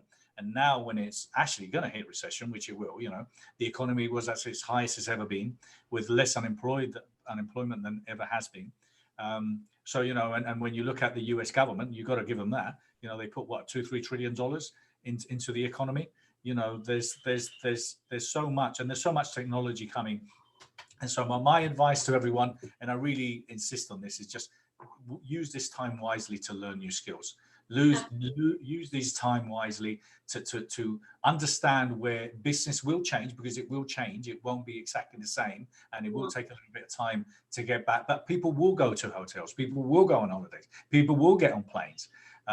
So for those of you that can't see that or can't conceive that, we'll make those pictures big, bright, double the size, and then double them again. So I think we've only got a couple of more minutes. I'm waiting for someone else. So any last thoughts, Christiane, before we leave? Oh, sorry. Go ahead. There you go. You muted me in this, but I would like to add something that I just saw. I think it was 2 days ago on Facebook, and it was Elizabeth Gilbert from the Eat, Pray, and Love, the author, and she shared a story, and the golden nugget that she gave, and which I found resonated with me too, is like, whatever happens, right? We cannot influence what happens around us, only how we respond, or sort of reacting, learning to respond. that's really important through our thoughts, through everything that we do, basically. That's my gold nugget. But what she added, basically, which resonates to this, is our heart. Basically, this is who we are. This is who we are, and this is where we live. And I thought that made so much sense. You know, no matter where we are, we are always with us. We're always who we are when we come from our hearts. And you mentioned that earlier too, to put a lot of love out there at the moment and hope and good things. And the thinking is the good, the positive, being proactive. What can we do? How we can control of what we can actually in our control. What's in our control? So I love that. And I'm a massive fan of Liz Gilbert. I always recommend this book every time I have an opportunity. Just because you mentioned, I'm going to do it now. Another book that I recommend is Big Magic, and the whole concepts and idea. I don't know if you've read it, but it's a phenomenal book. And if you can, do the audio version, because she reads it. And basically the idea is around ideas that from the beginning of time, you know, in the Greeks and the Romans, you know, ideas basically used to come to individuals, you know, and they used to channel. That's kind of when we talk about channeling and wisdom, and sometimes where did these things come from? So, and a lot of the times I think, you know, we do experience, oh my God, where did that idea come from? So she says in this book that the ideas are literally entities that are traveling around the world trying to become a reality. So they find beings where they can come in and live, and then that being then creates this idea, and it becomes a reality. And I'm sure we've all experienced that. How many of us have seen something that they've invented, think, oh my God, I thought of that 10 years ago, you know, like Deliveroo, you know, or you know, a lot of the things that are there now, I thought Deliveroo before it even came out. But what's beautiful about it is her concept is that if you don't bring this idea to life, this idea will leave you. And that's why all of a sudden it becomes a reality in another being. So we all have ideas, and we all have, you know, the wisdom, you know, to channel these ideas. And like when I was speaking to Jeff Hoffman yesterday from Priceline, who's a billionaire, you know, this guy says that what he is, he's always been a problem solver. He's never explored. He's always been a problem solver. He doesn't consider himself an entrepreneur. He's looked at where there is a problem and he's come up with a solution. And that's how he became a billionaire. And everything that he does is to find a solution. So each and every one of us have solutions, and we have to find the ways of us being able to go out there and share them, because that's what the world needs. The world needs now more than ever solutions. But I love the heart and the head. I love that. Bernardo, may I ask you again, what's the title of the book that you mentioned? It's Liz Gilbert. Her talk actually is there's a TED talk. It's Big Magic. Liz Gilbert, yeah, and I would highly recommend, as I said, just because I love her voice, is to download the actual audio version of it. I will do that. Thank you. She reads it to you, so that's a great book. And that's the other thing I wanted to do, guys, is that I wanted you, anyone that's listening, either today, please recommend us if you want a book now. And if any of you that are listening to this, maybe when it's recorded, please make sure that you share. One of the books I was going to mention when we were talking about before is a very easy book for those of you that are starting in NLP, which was shared a couple of days ago, is Richard Bandler's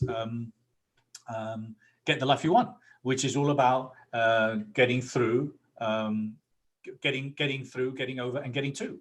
And that's basically getting over, getting through, and getting to things.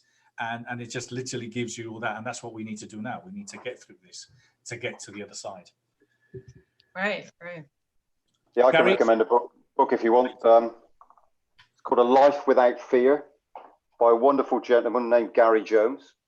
Heard of him. You know what, the one objective I wanted to get for this, where you're mentioning Get the Life You Want, Bernardo, was I got to #1 with it, just to get ahead of Richard's book. And I thought, yes, I've really made it. Well done. But seriously, well, it's a perfect. You've mentioned another good book before, it's a perfect title, Garry. It's a perfect title. Well, yeah, October, I thought it was a preempting thing, really. A book you've mentioned often really is got to be high on my list. To everybody, it's got to be Start With Why, isn't it? Simon Sinek. I mean, Simon Sinek, yeah. In business planning, thinking now this time we've got, what better book to have on your shelf? Yeah. And any other book? I won't talk about the question, find your true purpose. We can see it. It's clearly positioned. I didn't even realize. Oh my God. Oh, yeah. I'm not going to talk about any of my books, to be honest with you.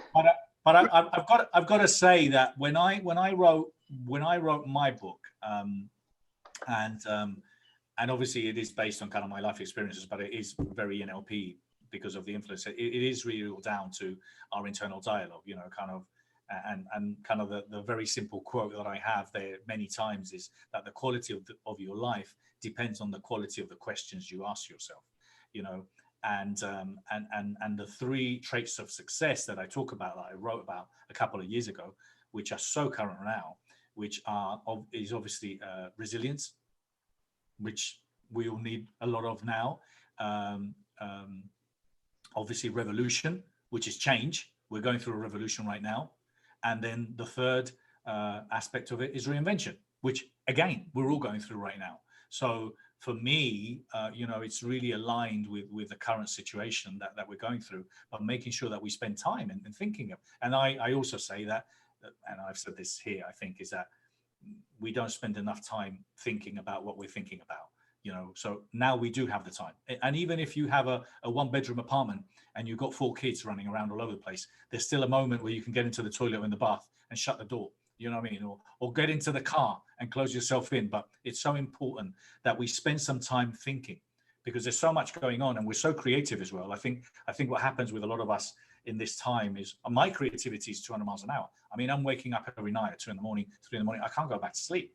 I got up this morning at the end. I got up at 4 because I was bored.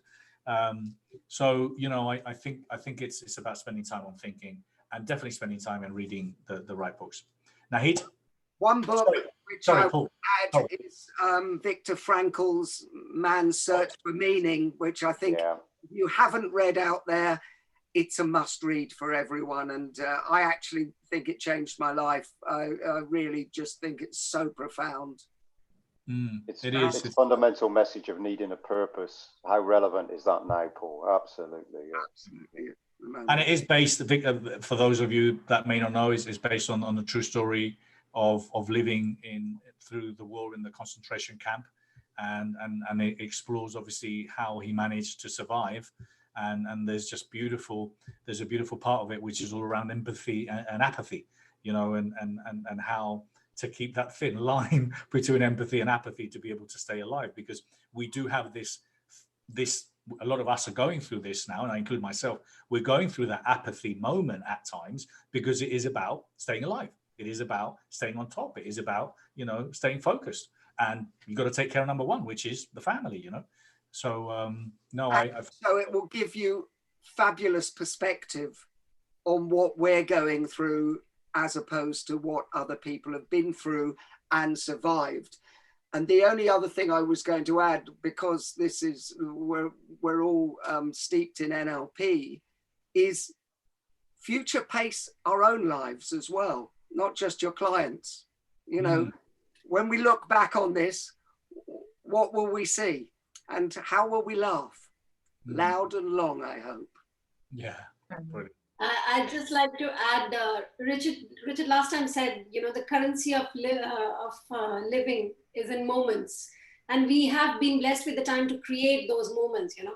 So it's time when we live in the present and create those moments. And tomorrow when we look back, we have memories of this time which actually lasts us for a lifetime. Like Bernardo said, this is the time for us to create a legacy. Absolutely.